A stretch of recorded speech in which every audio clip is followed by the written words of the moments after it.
et orbi a la ciudad y al mundo.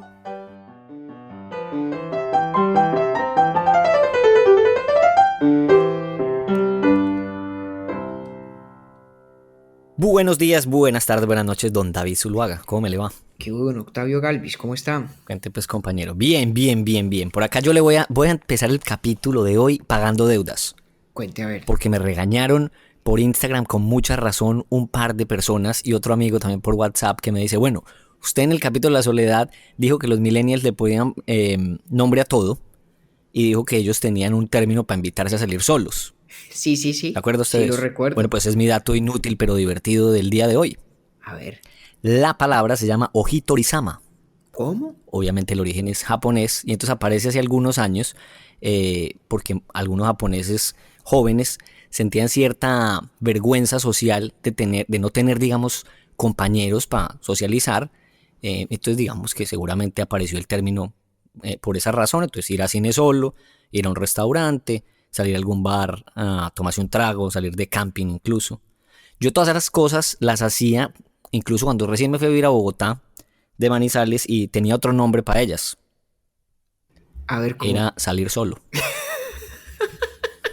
Venga, repítame la palabra. ¿Cuál es el término para no invitarse a sí mismo a salir? Exacto, entonces usted se paran en el espejo y dice, vamos a salir. Y entonces es Ojitori-sama. Ojitori-sama, estas cosas que solo existen en Japón. Eso es como esa industria japonesa que hay de alquilar familia. ¿Usted sabe eso? Sí, claro, Eso tal es una cual. cosa increíble. Creo recordar haber leído alguna vez una historia en la prensa aquí que cuenta de una señora que tenía o tiene un hijo, tal vez un niño, ¿no? Y tiene alquilado a un actor que hace las veces del papá del niño desde hace muchos años. Eso es Y increíble. tiene toda una historia montada con el niño de que ella es separada, su papá cada 15 días o cada 3 semanas aparece y lo saca a pasear al niño. El niño al sol de hoy debe creer que ese es su papá de verdad y es un actor. Que ese es su papá. ¿Eh? Bueno, ahí Bueno, está. Y el niño pues seguramente cuando crezca va a practicar el Ojitori-sama. mejor dicho, Japón es un dato, yo diría, ingenioso y divertido en sí mismo. Sí, es ingenioso y divertido en sí mismo. No lo pudo haber usted descrito mejor, pero ahí estuvo pues entonces, ya no debo yo ese dato y ahí ya estuvo la sección del Me día. parece muy bien, hombre. Hoy nos vamos con filosofía de la mente. Este tema yo le voy a decir una cosa, me interesa mucho porque cuando usted me puso la tarea, empecé a encontrar información que yo me había, digamos que preguntado al respecto, pero no sabía ni cómo se llamaban, ni si esas dudas que yo tenía que vamos a desarrollar durante el capítulo, no sabía de dónde pegarme como para empezar a averiguar. Y usted me presentó el tema y dije, wow, está bueno. Para mí es denso, debo confesárselo, usted ya lo sabe, confesárselo a los oyentes, pero creo que eso va a ser interesante porque es un tema que puede resultar complejo, pero vamos a, pues el reto hoy es desmenuzarlo lo más que podamos para que todos lo entendamos. Sí, la verdad es que la jornada de hoy es una especie de maratón intelectual, porque este es un tema denso para todo el mundo. No conozco yo un filósofo que no sienta que en filosofía de la mente la cosa se va poniendo complicada y espinosa. No es un tema fácil, pero es un tema muy importante. De pronto no es uno de aquellos acerca de los cuales uno naturalmente filosofa, como si ocurre con la filosofía moral, ¿cierto? Todos los seres humanos Sí. estamos abocados a actuar, a hacer cosas, a tomar decisiones en situaciones complejas, de cara a dilemas éticos. Y eso hace que la filosofía moral siempre tenga un halo de familiaridad para cualquiera de nosotros, sea o no filósofo. La filosofía de la mente no tanto, ¿no? Es una cosa un poco más técnica, pero en últimas, lo que hay tras de ella o lo que se propone resolver es un asunto esencialmente importante. ¿Qué carajos es la mente? ¿Qué Uh-huh. es la mente? ¿Qué son los estados mentales? ¿Qué significa uno decir que siente dolor o que cree algo o que desea algo o que concluye de un raciocinio que tal o cual cosa? Todas estas cosas que nosotros decimos alrededor de la realidad de la inteligencia consciente, de la mente, pues la verdad son un gran misterio. Lo han sido a lo largo de la historia de la humanidad lo es tal vez un poco menos gracias a los grandes avances de la neurociencia, hoy en día digo. Que eso es lo que quería, digamos, aprovecho para comentarlo. Algo, una cuestión bastante antigua, pero que se ha desarrollado increíblemente en los últimos 30 años. Totalmente. Hace algunas semanas nos preguntaba algún oyente por correspondencia nuestra, eh, a través de nuestro correo electrónico, decía, hombre, cuéntenos un poco de la relación entre la ciencia y la filosofía. Creo que en algún momento aludimos a esa misma pregunta en un capítulo anterior. Y este es un ejemplo en el que la ciencia sí que le ha dado forma y ha encauzado un debate filosófico antiquísimo, que es el debate de la filosofía de la mente. Luego, Octavio, quiero decirle que no está solo, sintiendo que este es un tema difícil. Yo lo acompaño a usted y creo que con nosotros están todos los filósofos que se han puesto seriamente a reflexionar sobre el asunto. Me ha dado usted ya Entonces, tranquilidad para arrancar entonces. siéntase tranquilo. Esta es una maratón intelectual, no es un tema fácil, abre unas puertas fascinantes a otro tipo de problemas y de temas que podremos ir tratando en el futuro, pero le propuse a usted que hiciéramos este episodio sobre este tema para que con nuestra audiencia pudiéramos de pronto sentar las bases de esos otros interesantísimos debates filosóficos que solamente se entienden realmente cuando hay alguna asimilación del debate ontológico de la filosofía de la mente. Explico en qué consiste ese debate. Como decía, el fenómeno de la inteligencia consciente pues es muy difícil de entender, es un gran misterio. Desde siempre los seres humanos hemos creído que somos relativamente excepcionales en el mundo natural precisamente por nuestra capacidad de pensar, por ser seres conscientes de nuestra propia capacidad de pensar, por tener en esencia mente, ¿sí? Y es muy difícil entender qué carajos es la mente, en qué consiste. Y cuando digo que hay un problema ontológico, quiero decir que no es claro qué tipo de existencia en el universo es lo mental. Ujú. Entonces, Octavio, ¿usted cree que hoy es jueves? Sí, yo creo que hoy es jueves. Perfecto. Es decir, en el universo existe la creencia de Octavio de que hoy es jueves, ¿o no? Así es, Eso existe. Bueno, ¿y qué carajos es esa creencia de Octavio de creer que hoy es jueves? tal cual. ¿Qué significa decir que eso existe? ¿Qué es eso? He ahí el problema ontológico de la mente.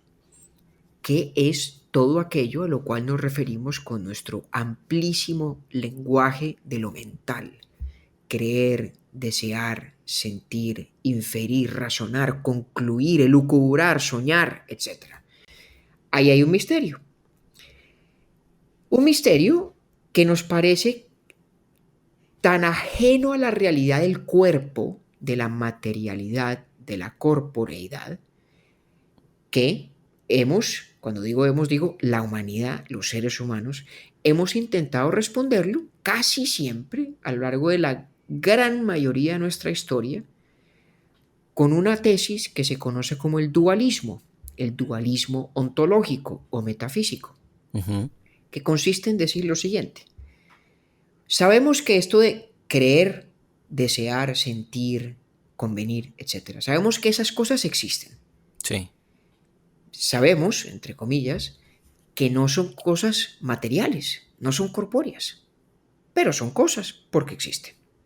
En consecuencia de ser que estas entidades a las que nos referimos con el lenguaje de lo mental deben ser de un tipo distinto a la materialidad. Entonces, en el mundo, en el universo, tendríamos que decir que hay dos formas de existencia, dos tipos de entes, como se les dice a veces en filosofía. Entes materiales, los átomos, la mesa en la que está en este momento apoyado el micrófono con el que grabo, el micrófono mismo y naturalmente mi cuerpo. Ujú. Todo eso pertenece a la dimensión material de aquello que existe.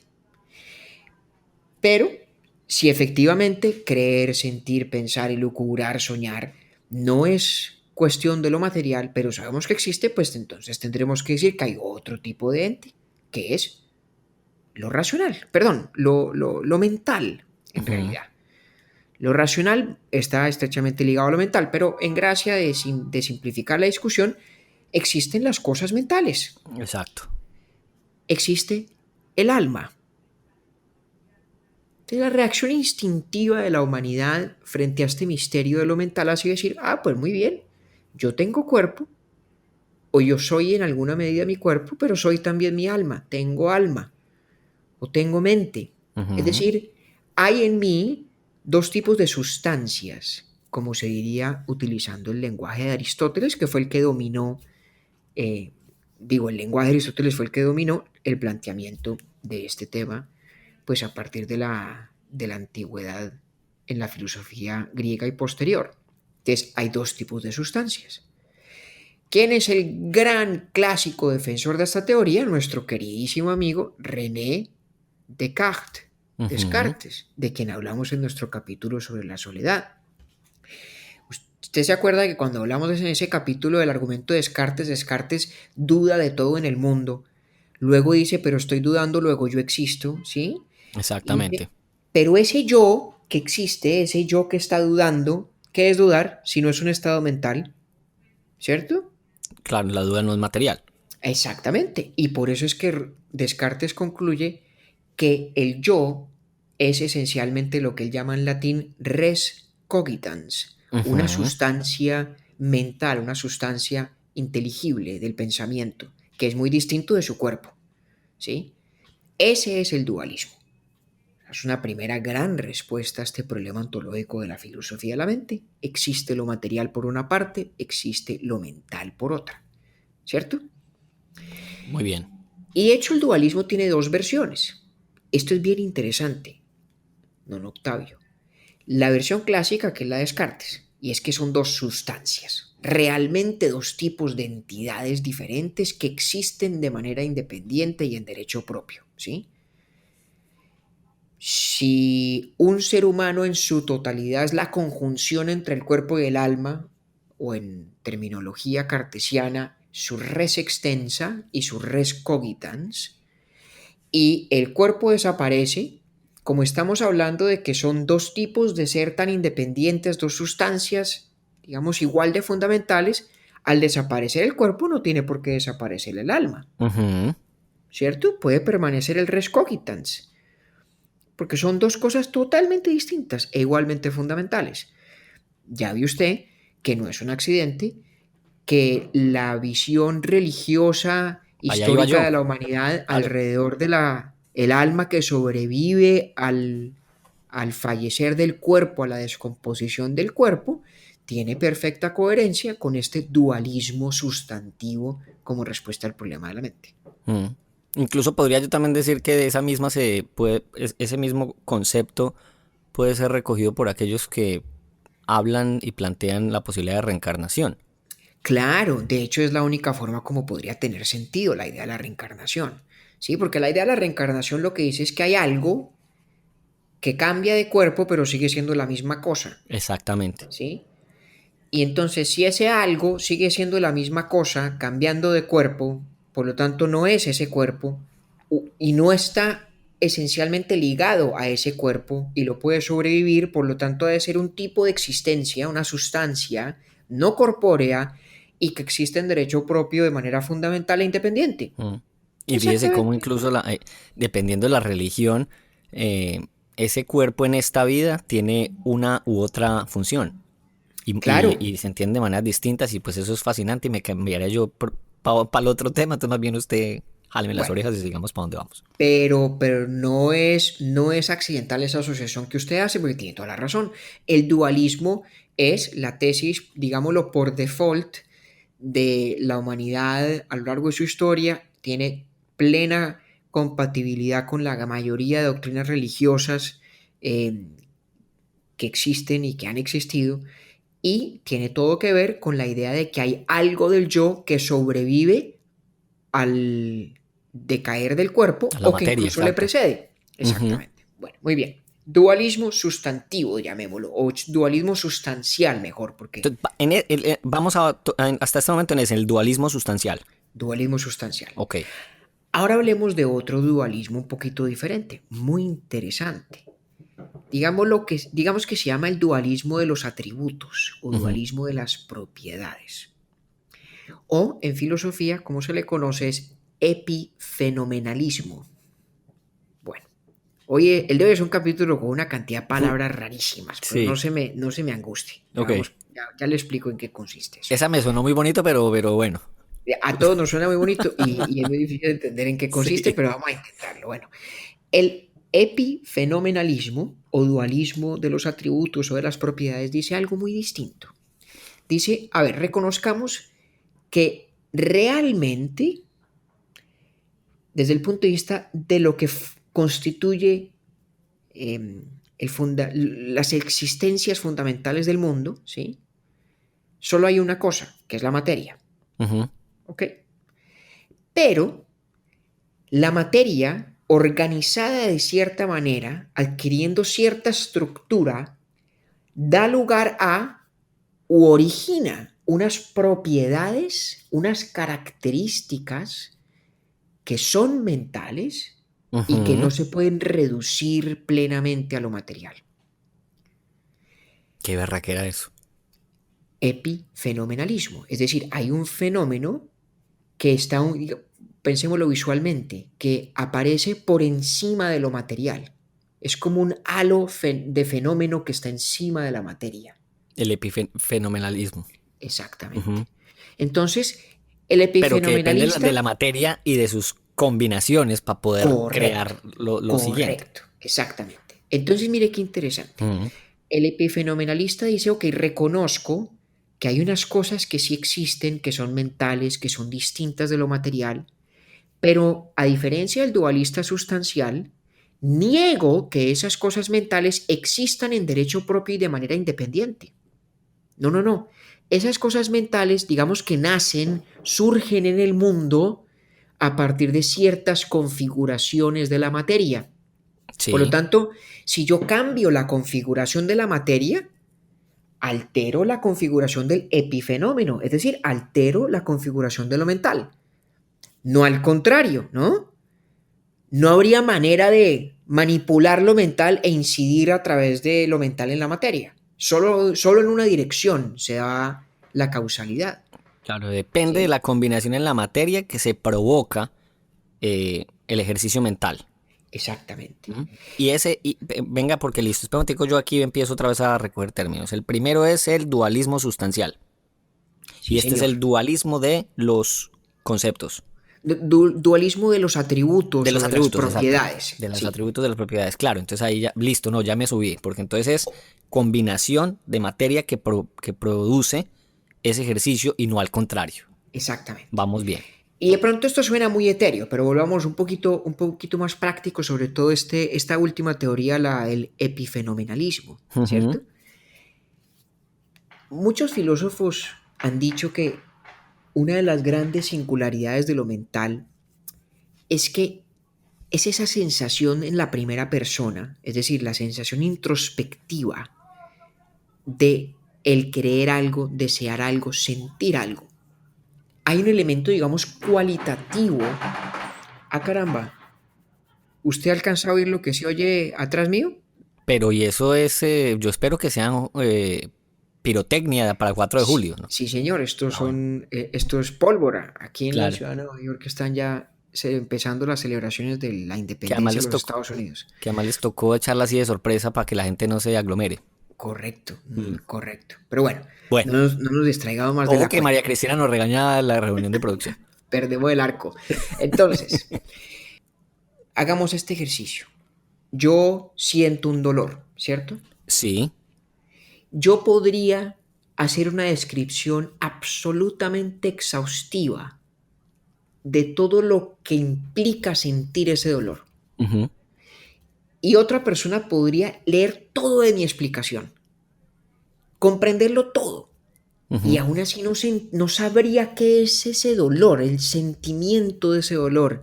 El yo no sé qué, pero sí sé dónde del dolor.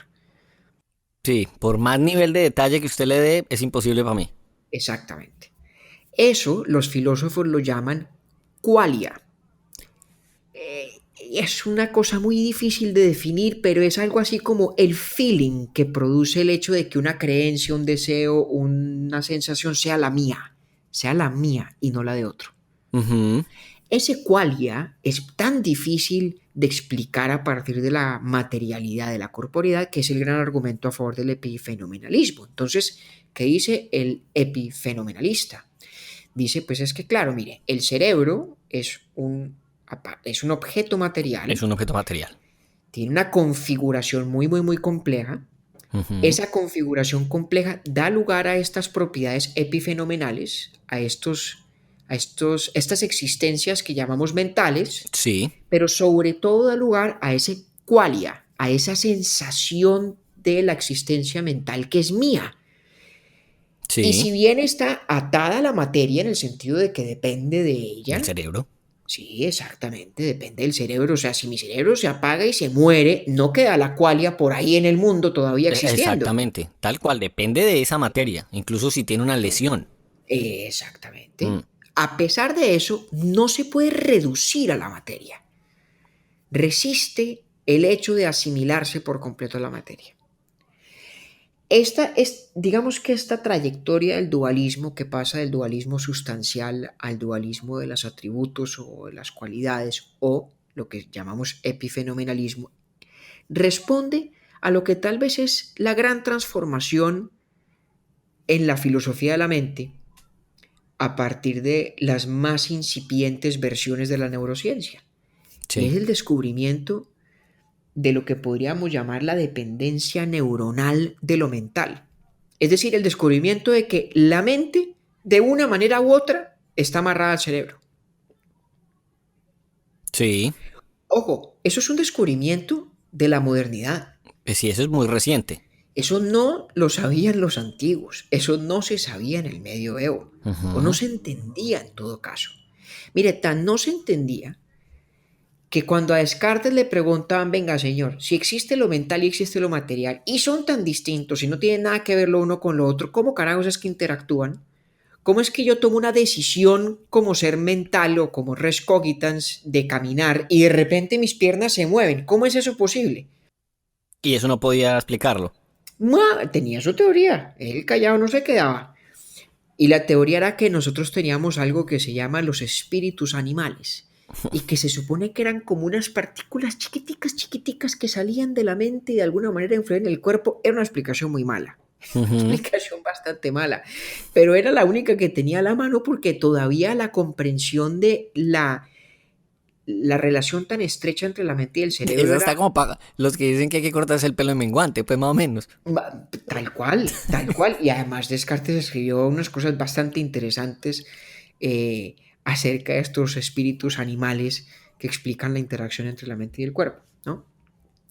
Pero cuando los seres humanos fuimos descubriendo que la mente y el cerebro en Pero particular... fíjese, venga, unos paréntesis, porque me quedé pensando en eso. Fíjese lo bonito que es la reflexión o la razón de ser de la explicación de Descartes para esa época. O sea, sí, eso sí me parece maravilloso. Es una maravilla. Él buscando a ver qué Ajá. cosita de pronto logra mediar entre estas dos sustancias tan distintas. Sí. Porque claro, el gran problema del dualismo sustancial es si existen dos cosas tan absolutamente diferentes, ¿cómo es posible que un golpe en una mano produzca dolor en la mente si la mano que es física y la mente que no lo es son tan radicalmente separadas y separables? Pues me encantó eso de espíritus animales. Y entonces ahí están los espíritus animales. El epifenomenalista responde a la observación de que, caramba, la verdad es que la mente sí está más amarrada al cerebro de lo que pensábamos. Sí. No es sino pensar en estos experimentos un poquito atroces, muy, muy populares en los inicios de la neurociencia y la psiquiatría, de la lobotomía, ¿no? De cuando las personas que tenían trastornos mentales o que se las juzgaba peligrosas les extraían una parte del cerebro. ¿Eh? Y la lobotomía lo que demuestra es que si yo sustancialmente intervengo en la materialidad del cerebro, produzco unas transformaciones en la mente gigantescas. Es decir, la relación no puede ser tan independiente como dicen los dualistas. Exacto, los dualistas sustanciales. Exactamente, muy bien, los dualistas sustanciales. Y fíjese que ese es uno de los dos problemas o de las dos observaciones que realmente ponen en jaque a ese dualismo tradicional de que existe el alma, existe el cuerpo y que las dos cosas son muy separadas. Compañero, ¿y hoy en día hay dualistas sustanciales? Muy pocos en ¿Sí? filosofía, muy ¿Verdad? pocos en filosofía, muy Mira, puedo, pocos. puedo entender cómo, pero de hecho, ¿sabe qué me sorprende? Que todavía haya. Pues no digo que ninguno, porque pues tiene que haberlos. Mucho Mm, filósofo profesional hay. Alguno tendrá que haber que sea dualista sustancial. Hay varios sí, epifenomenalistas, hay ok, varios. Pero dualistas sustanciales, digamos, tipo cartesiano, muy poquitos. ok, Por esto, primero, por este claro. argumento que decíamos de la dependencia neuronal de la mente claramente no es tan independiente del cerebro como dos sustancias radicalmente diferentes desde el punto de vista metafísico y ontológico. Mm, Pero el segundo argumento es el hecho de que el dualismo parece añadir complejidad a la composición del universo sin que nos permita explicar mejor el mundo. Hay un principio en filosofía que se conoce como la navaja de Occam. ¿Usted ha oído hablar de la navaja de mm, Occam? nunca, nunca. Esto es una maravilla. Es una de las grandes normas metodológicas de la filosofía y se conoce así en honor a Guillermo de Occam o William of Occam, un gran filósofo medieval eh, que digo, mire, básicamente la cosa es así. Entre una explicación que postula una cantidad de variables o de causas y otra explicación igualmente adecuada que postula menos variables o menos causas, siempre prefiérase la más simple. Punto. Entonces, le voy a poner un ejemplo muy sencillo, ¿no? Yo podría tener una visión del mundo según la cual el universo está plagado de pequeños duendes invisibles, ¿sí?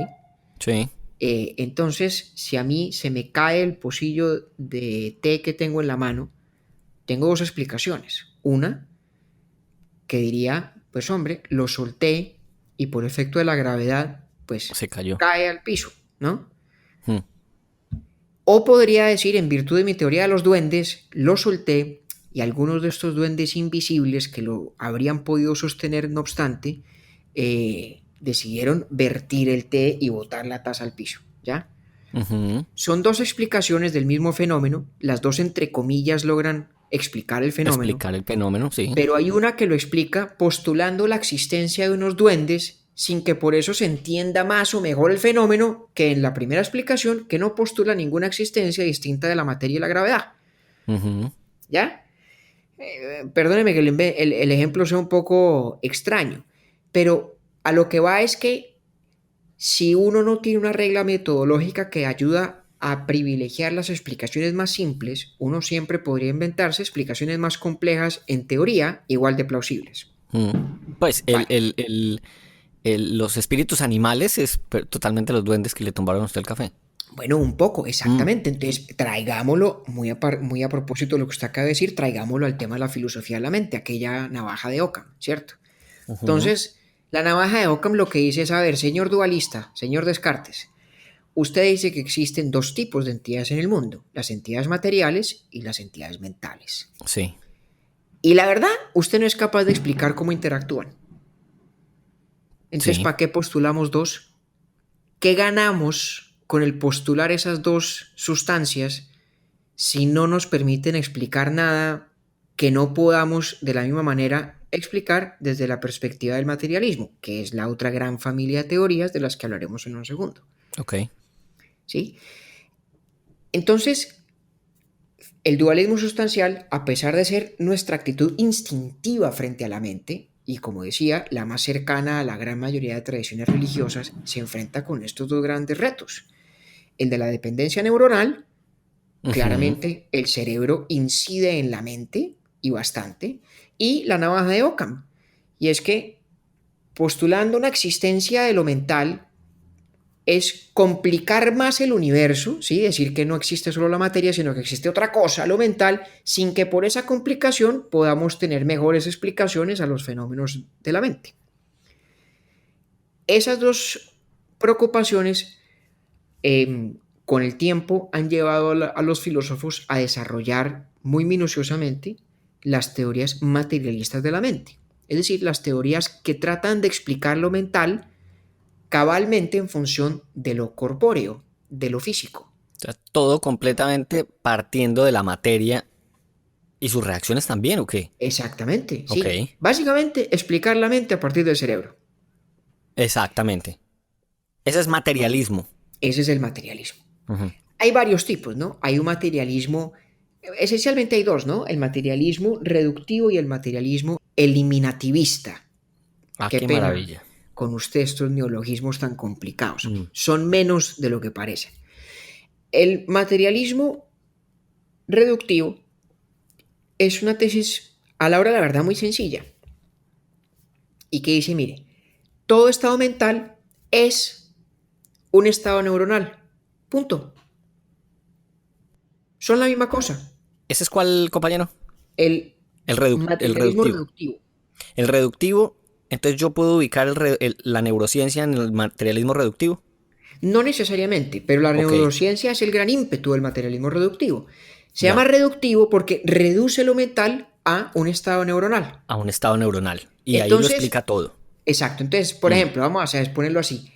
Decir siento dolor porque me quemé la mano y mm, decir en este momento se alteró la neurona XYZ a partir de una sinapsis que hizo con esta otra que ajá, está en contacto con la mano. Decir esas dos cosas es hablar de lo mismo sí, en dos idiomas diferentes, pero es lo mismo. es la misma Eh, cosa. eso es como de pronto pensar en el trueno y el rayo, que es una descripción a partir de la sonoridad del sonido o de la luminosidad de un mismo fenómeno. Mm, El rayo y el trueno no son dos cosas distintas. Exactamente, son dos formas de observar o de describir un mismo fenómeno que es una descarga electromagnética muy fuerte entre una nube y la superficie de la Tierra o lo que sea. Vale. ujú, Y el rayo y el trueno no hacen sino describir ese mismo fenómeno de dos maneras diferentes, pero son lo mismo. Ese sí. es el materialismo reductivo. Sencillo.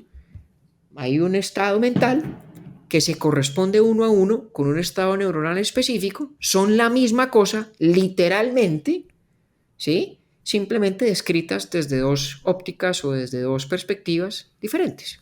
Venga, compañero, necesito aquí una explicación.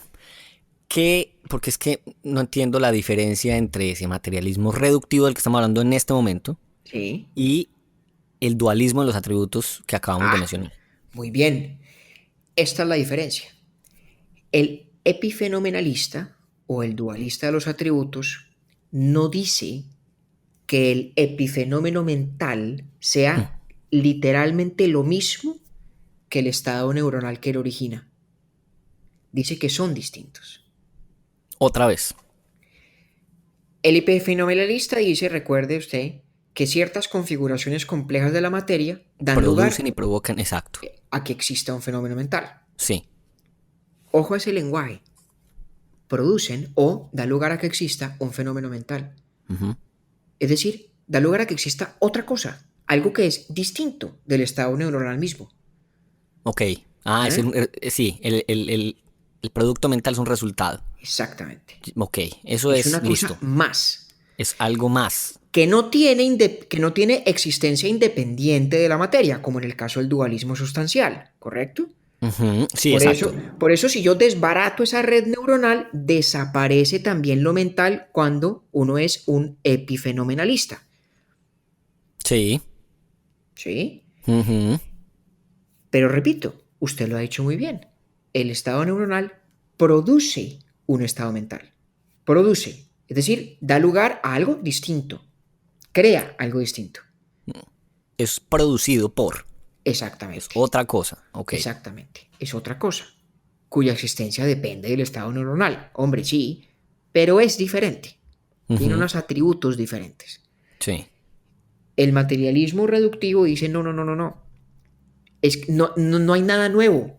La configuración neuronal no produce nada. La configuración neuronal es el fenómeno mental. Ah, ahora sí. Simplemente visto desde otra óptica o descrito de otra manera. Vuelvo al Pero ejemplo del rayo es. y el trueno. Usted no puede decir que el trueno produce el rayo, Ni al contrario tampoco. ni el rayo produce el trueno tampoco. Lo decimos simplemente porque es conveniente. Claro, como la velocidad de la luz es mayor que la velocidad del Del sonido, siempre sonido. el trueno es posterior, entonces uno Ujú, asocia la temporalidad con la causalidad y dice el rayo causa el trueno porque el sonido viene después de la luz. Pero exacto. técnicamente hablando, el rayo no causa el trueno. La descarga electromagnética que vemos visualmente como un rayo es la misma que oímos como el trueno. Y entonces, sí, no, pero Son lo ya mismo. entendí muy bien. Porque el materialista reductivo está diciéndole a estos otros, eso no es así. El, el- el ejercicio mental es, o sea, la condición neuronal es la mente. Exactamente. Mi Ok. dolor porque me quemé la mano es la neurona XYZ haciendo sinapsis con la otra neurona Es, que conecta con la mano. que Punto. ahí es cuando entran a hablar de un tema que estoy yo estudiando mucho, que le he contado, no, tampoco mucho, que estoy leyendo sobre eso, que toda la explicación del amor como fenómeno químico, la bioquímica del amor, que finalmente es lo mismo. Los que tienen Pues, aquí, los que están desarrollando, digamos, esas posturas, están diciéndome el amor, lo explicamos desde 3 niveles de reacción cerebral, que producen distintos grados ah, de apego, pero eso yo se lo tengo guardado a usted para el día del amor y la amistad, que es que vamos a hacer un programa y de eso. ahí está perfecto el ejemplo. El epifenomenalista de pronto diría, el amor es causado por o producido por esos fenómenos neuroquímicos. Y el Exactamente. materialista reductivista diría, no, no, no, el amor es Es esa serie de fenómenos neuroquímicos. ¿Ah? maravilloso, Vea usted lo que son maravilloso. las sutiles pero profundas diferencias del lenguaje en la filosofía. Pero le voy a dar una buena noticia porque pues de pronto mañana si me preguntan comiendo tacos aquí en la esquina, oíste, ¿y qué opinas del epifenomenalismo? Ya usted tendrá una opinión muy Me tiene que formada. preguntar mañana. Si me preguntan el sábado, no. Tiene que ser Bueno, mañana. si le preguntan el sábado, usted dice, espéreme un momento, tengo que ir a escuchar este capítulo de Urbi y Exacto. Torbi y ya le Sí. contesto, para que se No, pero acuerde. maravilloso, compañero. Sí, me está gustando mucho. Muy bien, entonces Ah, venga, completemos un poco el menú de la cosa, ¿no? sí. Fuimos del dualismo sustancial Ajá. al epifenomenalismo o dualismo de los atributos y las propiedades. Sí. Ahora Que esas son estábamos las dos hablando, formas de dualismo, ¿verdad? esas son las dos formas del dualismo, las dos Perfecto. grandes formas del dualismo. Dijimos también que dualistas hoy en día, muy pocos, pues, debe haber. Y los que hay suelen ser lo epifenomenalistas, no Exacto, ya tanto pues como dualismo Descartes. sustancial, en filosofía al menos, no, ¿verdad? No mucho, Ujú, no mucho. perfecto. Listo. Y luego entramos en el universo del materialismo. Sí, El primero de ellos, el primer materialismo del que hablamos, es el reductivo, sí, el que acabamos de describir. Luego hay otro que es más radical, que se llama el materialismo eliminativista. Dame el bueno, ya favor. no le tengo miedo a esa palabra, para que vea usted pues. Bueno, eso está bien, pero qué palabra tan fea, ¿no? Horrible. Eliminativista. Sí, sí, sí. ¿Qué? Esos términos yo creo que los puso todos Kant. No, fíjese que no. Pero aunque no es descartable que se lo haya puesto un alemán, que Sí. tienen la varita para las palabras enredadas.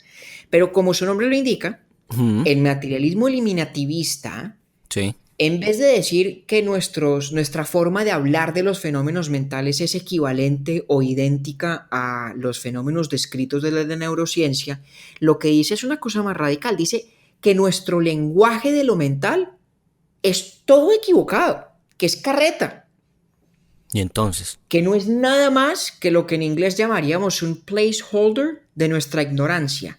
Es decir, es como una palabra que creemos que sabemos qué significa, pero que en el fondo ahí no hay nada distinto a la ignorancia. Le doy un ejemplo.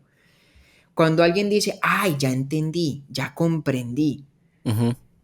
la verdad es que los seres humanos tenemos todavía muchas dificultades entendiendo qué significa entender o qué O sea, yo significa hace comprender. 4 minutos. Exactamente.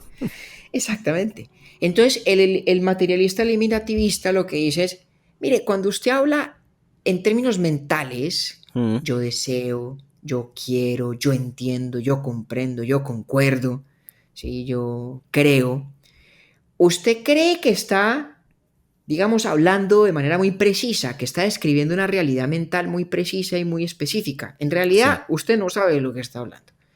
No sabemos qué significa soñar, no sabemos qué significa entender, no sabemos qué significa aprender. Todo eso es mucho más misterioso de lo que creemos, pero estamos tan acostumbrados a ese lenguaje que creemos que tiene sentido. Ujú. Estamos ahí medio engañados. Entonces, Claro, en realidad, alguna forma teníamos que encontrar para resolverlo y creemos que como es una convención, eh, es la verdad. Pero pues no es que exactamente, sea la verdad, es que así hemos exactamente, hablado. exactamente. Ok. Entonces, el materialista eliminativista Dice, la verdad, en honor al rigor intelectual y lógico, deberíamos dejar de hablar en términos mentales, punto. Porque la única realidad cierta es la realidad neuroquímica. Y de hecho tienen ejemplos históricos muy interesantes que demuestran que la humanidad ya ha tenido que revisar su propio lenguaje de manera muy radical en el pasado. Eso es cierto. Por ejemplo, durante siglos, antes de que realmente se descubriera la química moderna, la única forma como las mentes, digamos, científicas lograban explicar la decomposición de la materia es a través de una teoría que se llamaba la del flogisto, Ujú. que era como algo así como los espíritus animales de Descartes que se De supone que se Descartes. iban desvaneciendo de los objetos materiales y por eso iban decayendo. No entendíamos qué era la reacción química entre moléculas, no sabíamos qué era eso. Y teníamos la teoría del flogisto y funcionaba perfecto y teníamos todo un lenguaje pseudocientífico alrededor de la teoría del flogisto hasta que un día nos dimos cuenta que ese lenguaje pseudocientífico en realidad lo que hacía era ocultar nuestra ignorancia y dejamos de usarlo. Y dejamos de usarlo. Entonces el materialista eliminativista dice, nos va a pasar lo mismo con nuestro Mm. idioma o nuestro lenguaje para lo mental.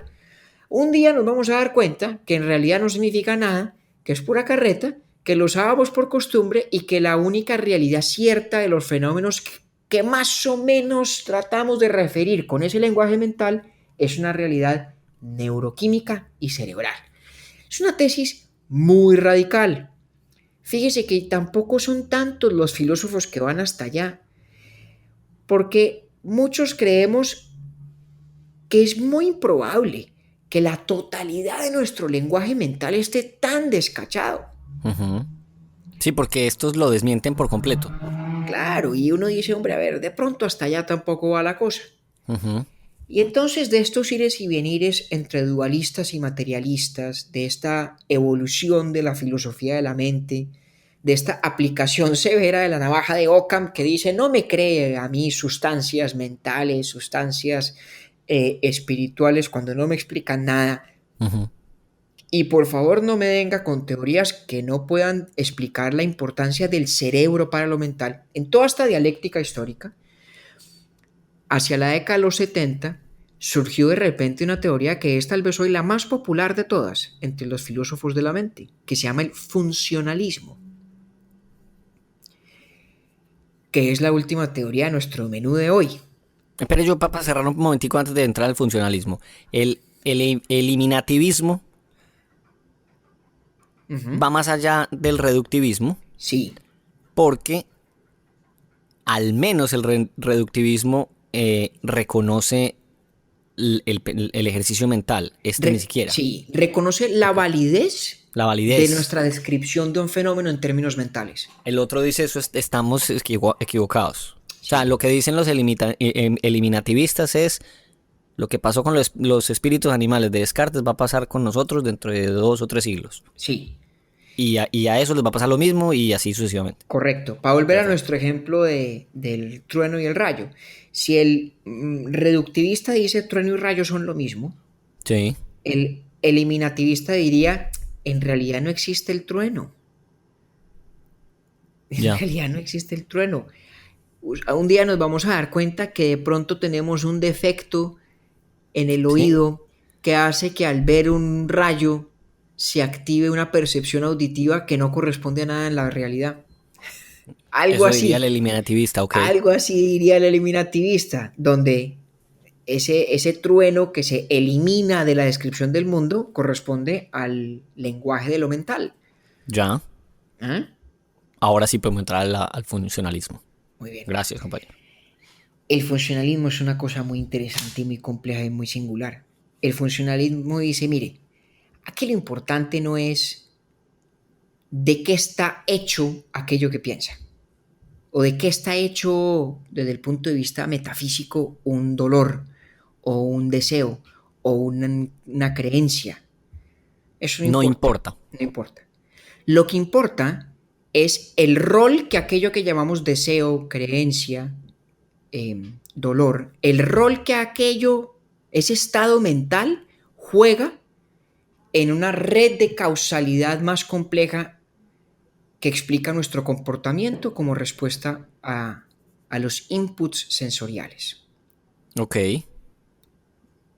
Entonces, para que podamos explicarlo un poquito, ¿se acuerda cuando hablamos de los experimentos mentales que contamos algo de la máquina de Turing, del test de Turing? Sí. ¿Se acuerda que Turing decía que si yo interactúo con un computador en un idioma, supongamos en castellano, y yo le paso al computador preguntas escritas, el computador las procesa en su algoritmo y me contesta, y yo no puedo distinguir la diferencia entre un computador y un ser humano en esa interacción, debo concluir que el computador piensa, Sí. ¿cierto? Esa es la esencia del funcionalismo. No importa si el ser humano está hecho de cuerpo y alma, como diría Descartes, y si el computador está hecho de microprocesadores y chips, no importa de qué estén hechos.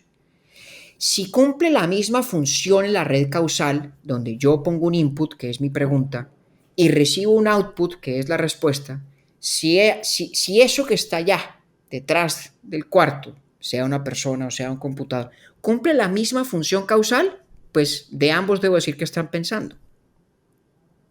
Ok. Entonces, el funcionalismo, de hecho, es compatible con cualquier teoría metafísica, con el materialismo, que dice que todo lo que existe es material, o con el dualismo, que dice que hay existencias materiales y existencias mentales, el dualismo Mental. sustancial. Porque al funcionalismo lo único que le importa es la configuración, la estructura, la organización de un sistema. Y ese sistema da su estructura y su organización, da lugar al pensamiento. Sí. Y tiene estados mentales. ¿Qué importa si parte del sistema es de sustancia mental, como diría Descartes, parte del sistema de sustancia material? Eso no importa, eso no tiene ninguna importancia. Para el funcionalista, los estados mentales, creer, sentir, pensar, desear, anhelar, tienen una característica que se llama realizabilidad múltiple. Es decir, pueden realizarse, pueden existir en múltiples versiones de la sustancia que está debajo y que los soporta. Esa sustancia puede ser plenamente material, como un cerebro, puede ser material y a la vez mental al estilo de Descartes, puede ser una cantidad de neuronas o puede ser una cantidad de objetos mucho más grandes que las neuronas. Hay un filósofo que se burla del funcionalismo y dice que si todos los chinos, si los habitantes de la China Ajá. se organizaran, digamos, para transmitir información el uno al otro de la misma manera como se organizan 1.000 millones de neuronas, tendríamos que decir que la totalidad de los chinos son un cerebro y que ahí hay una mente. Ok. Porque para el funcionalismo no importa, entre comillas, qué es lo que hay debajo, lo único que importa es que la estructura de los componentes dé lugar a lo que podemos decir son estados mentales en función de que sean funcionalmente iguales a la manera como funciona un cerebro. O sea, el funcionalismo reconoce más rápidamente cosas como la inteligencia artificial. Claro, el funcionalismo está supremamente abierto a la posibilidad de inteligencia artificial. ¿Quién no lo está de esas que hoy hablamos? Pues los dualistas yo creo que les cuesta mucho trabajo. A ver, el dualismo sustancial yo creo que no Ese tiene es... cómo No, ese no aceptar tiene cómo, tal cual. no tiene cómo aceptar la inteligencia artificial. Porque uno tendría que pensar que al armar un computador, de repente, al computador se le anexa un alma, se le Un alma. anexa una Sí. sustancia mental. Bueno, ¿y en virtud de qué? Ahí el dualismo yo creo que no haya mucha, no se encuentra cómodo. Para el eliminativista, pues la pregunta es irrelevante, ¿cierto? Porque para el eliminativista, si el computador tiene exactamente el mismo grado de complejidad mecánica que nosotros atribuimos a la neuroquímica cerebral, pues nada, esa es la única realidad que importa. Toda nuestra forma del lenguaje de lo mental, pues está equivocada de todas maneras. Exacto. Y para el reductivista, para el reductivista, pues depende, ¿no? La vaina es más compleja, ahí depende un poco de qué condiciones de la materia se crean suficientes para que haya pensamiento y si tal vez hay algo cierto en lo que dicen los epifenomenalistas, de que incluso la materia no agota la explicación de todo lo mental y que allí algo tiene que surgir, ese qualia, sin el cual no podemos explicar la totalidad del fenómeno mental. Para el funcionalista es muy fácil.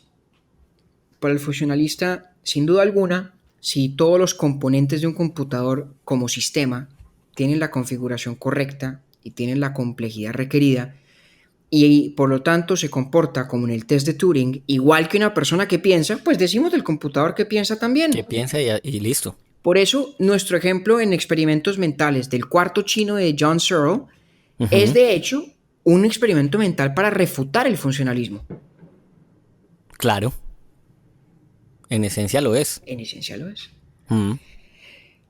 Maestro, ¿cómo le queda a usted el ojo con este menú tan complejo pero tan interesante de las teorías de la filosofía de la mente? Pues le tengo una buena noticia y es que yo nunca pensé que iba a entenderlo como lo entendí hoy. Y creo yo, compañero, que esta es una muy buena cuota inicial para hacer, por ejemplo, episodios sobre la inteligencia artificial, para conversar más sobre la filosofía de la mente incluso. Pero creo que deja el terreno bien abonado. Claro, porque yo creo que entendiendo un poquito la complejidad de este debate, teniendo alguna noción de cuáles son las distintas formas de dar respuesta a este problema de la mente, su relación con el cuerpo y qué carajos es lo mental, vamos a poder, con el paso de las semanas y de los episodios, aventurarnos a preguntas en la filosofía bien interesantes. Y fíjese usted, por ejemplo, que me acuerdo yo del capítulo de, no sé, el nacionalismo. Yo empecé el capítulo con una ansia muy grande de resolver mi pregunta, mientras que en este quedo muy contento y muy tranquilo de haber entendido el escenario. Claro. Y cuáles son las formas de pensamiento. Claro. Y a veces así debe hacerse la filosofía. A veces uno debe hacer el esfuerzo de invertir una cuota inicial en entender qué es lo que otros han medio avanzado en una pregunta antes de uno aventurarse tal vez a contestarla ya en propiedad. Tal cual. Pues como experiencia personal, si alguno de los oyentes de nuestros 5 pelagatos les sirve mi experiencia en este capítulo, creo que cuando dejé de preocuparme por saber cuál era la con la que yo me identificaba o estaba de acuerdo, sino más bien entender en qué era que estábamos, lo disfruté mucho más. Así es. Entonces usted hágame el favor, compañero, y póngame la musiquita para las preguntas. Y don Juan Carlos Rodado en Washington nos escribió hace ya unas semanas, y esta pregunta, aunque usted ya muy juiciosamente la resolvió vía correo electrónico, sí está muy buena pues como para que la compartamos con los oyentes también. Don Juan Carlos Rodado nos decía que profundizáramos un poquito entre pandemia filosófica con el debate salud versus economía. Sí, y le leíamos a Juan Carlos esa pregunta y tal vez fuimos negligentes posponiéndola porque intuíamos que no dejaría de ser muy actual. Claramente lo es. No puedo yo decir que haya una respuesta unívoca de la filosofía, ni mucho menos, pero habiendo hecho recientemente un capítulo sobre el utilitarismo, nos ayuda a ilustrar al menos dos formas distintas de abordar este dilema entre salud y economía que todos los países del mundo hoy están enfrentando. Hay una forma de abordarlo que es decir, no hay dilema, al menos no en principio, no hay un dilema conceptual entre dos valores en conflicto. El utilitarista, por ejemplo, diría que no hay dilema. No hay dilema, repito, en el sentido lógico. La salud y el bienestar económico no son dos valores diferentes de tal manera que haya que buscar un equilibrio entre ambos. No, el utilitarista lo que haría es traducir tanto la salud como la economía a una moneda común, a un cálculo común. Por ejemplo, existen una serie de estudios en econometría que se conocen como los estudios del valor estadístico de las vidas humanas. Pues, por ejemplo, en Estados Unidos hay varios que dicen o estiman que el valor promedio monetario de una vida humana oscila entre los 9 y los 10 millones de dólares por persona, ¿cierto? Entonces, el utilitarista en principio podría sentarse a hacer matemáticas, es decir, a ver, ¿cuántas personas pueden morir por cuenta de un manejo de salud irresponsable? Y multiplicar por 9 o 10 millones, ¿sí? Sí. Y contrastar eso con el impacto económico general de la clausura de la economía. Y de una manera u otra computar cuál sea la respuesta correcta. Esa es una aproximación.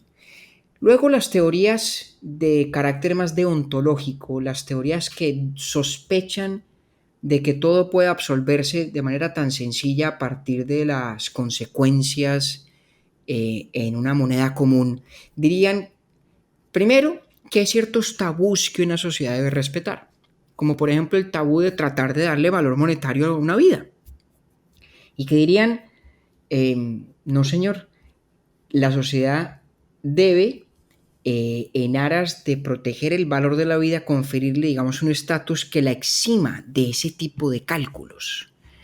Naturalmente, una persona como Kant estaría de ese lado del debate, ¿no? Kant diría que lo que caracteriza a la vida humana es la dignidad, que consiste precisamente en no tener precio, y que por lo tanto cualquier intento de cuantificar el dilema salud-economía lo que hace es errar de entrada en el lente moral a través del cual debe abordarse el problema. Yo, como es obvio, pues no tengo la respuesta y, como digo, no creo que la haya unívoca en la filosofía, pero al menos hay esas dos maneras muy distintas de abordar la pregunta. Bastante distintas. Sí, ponerlo todo en términos de una escala común a todos los valores, en apariencia en conflicto, pero en realidad no tanto, que es lo que haría el utilitarista, tal vez con esa metodología del valor estadístico de la vida. Y por otra parte, aquellos que dicen, no, aquí hay un auténtico conflicto, hay ciertos tabús que la sociedad debe respetar, cuyas consecuencias no tiene más remedio que asumir, y uno de esos tabús es el de la inviolabilidad o la dignidad de las vidas humanas, que, por ser dignas, están exentas de todo precio. No respondo, pero ojalá le ayudo a Juan Carlos y tal vez a alguno más a darle forma al debate. Perfecto, compañero, muchas gracias. Y como dicen por ahí en las fiestas, y con esta nos despedimos, una anécdota muy bonita que nos contaron. Bueno, y esta anécdota que le quiero contar nos la escribe, nos la comparte Santiago García desde Bogotá. Él dice que con ocasión de nuestro capítulo del Quijote, él ya había hecho el ejercicio de leer en voz alta el Quijote de la Mancha con algunos de sus amigos, y la anécdota es muy bonita porque fue en un café en Omaha, Nebraska, donde queda la empresa de Warren Buffett, o Buffett más bien, el gurú pues de las inversiones, y cuentan que la aventura en la que andaban era ya en sí quijotesca, porque lo que estaban queriendo era, bueno, adquirir una licencia que otorga pues la Superintendencia de Colombia para poder ofrecer servicios de inversión al ciudadano de a pie. No la pudieron obtener y demás. Eso ya en sí era pues toda una aventura, pero además que leían el Quijote en un café, y que pues era tanto el ruido que hacían y la risa que les provocaba y demás, que hasta las mesas de los lados pues se iban. Entonces el café quedaba desocupado por cuenta de ese ejercicio en voz alta de la lectura del Quijote. Léase bien, no en Nueva York, ni en Los Ángeles, donde hablan en español, en Omaha, Nebraska. No, y lo que es peor, no era una tertulia de bohemios, sino sentados en un café rodeado de inversionistas pinchadísimos que estaban allá oyendo al fundador de Berkshire Hathaway. ¿Cuál era? Imagínense, como se dice en inglés, what are the odds? ¿Cuál es la probabilidad de que uno en Omaha, Nebraska, yendo a ver a Warren Buffett, se encuentre con 3 o 4 chiflamicas al lado leyendo el Quijote en voz alta? El Quijote de la Mancha. Una maravilla. Es una singular. Gracias, Santiago, por compartirnos esa anécdota. Yo porque tengo problemas hoy para decir anécdota. Los invitamos entonces a que nos escriban en nuestra página web www.urbietorbi.podcast.com, nos escriban en Instagram urbietorbi.podcast.com y nos ayuden con el hashtag de Shakira, que es que nos escuche Shakira. Un saludo a Shakira. Producción a cargo de doña María Cristina Pimiento y don Camilo Zuluaga. Don David, nos vemos entonces la semana entrante. La semana entrante será don Octavio. Un abrazo. Lo mismo.